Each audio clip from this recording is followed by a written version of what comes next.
Hello and welcome to another fun-filled edition of Adam's Music Box. Now, as most of you who know this channel already know, I love Eric Burdon and the Animals, but there's one album in particular that stands out as being unique among the entire sort of Animals and Eric Burdon catalog.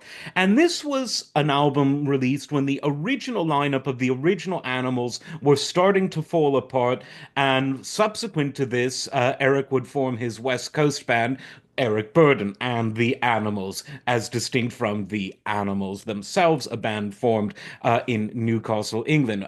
Eric Burdon being the common denominator. But this one is something of a hybrid album, and it was an album that was released in the US. This was when various regions of the world had different albums, some of them with the same songs but in different order, some of them missing songs. By the late 60s, that practice had more or less ended, but by the early and mid 60s, it was still going strong, certainly in the rock and roll world.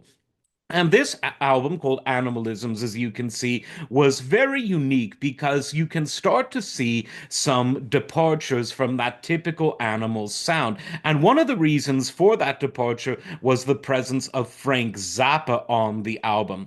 The first track that led off the album was, in fact, written by Zappa, called All Night Long. And the other sort of standout song on this album was written by Fred Neil, although Frank Zappa plays on it. He plays bass of all things.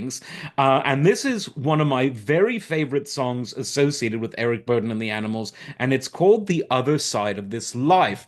Now, this album, or this album, and that song in particular, it's not on any of the streaming services, possibly because of lawsuits or various other things that lawyers get up to, but you can still find a very cheap hard copy of this album on Discogs and elsewhere, and I really, really highly recommend it. It's the most unusual Animals album, and again, the Frank Zappa touch, I think, really makes it interesting. The Other Side of This Life, I think, has one of the most interesting vocals that Eric Burdon ever did, and it's just a really powerful and poignant song.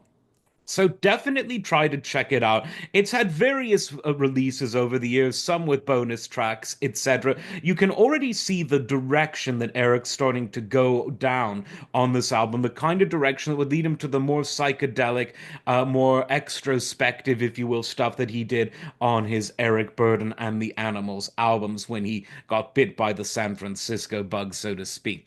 This transition album has a foot in both worlds, and it was the first and I believe last time that Eric ever worked with the great Frank Zappa. Very good, high quality stuff. Don't miss it if you can get your hands on it. Like, subscribe, and we'll see you next time. Take care.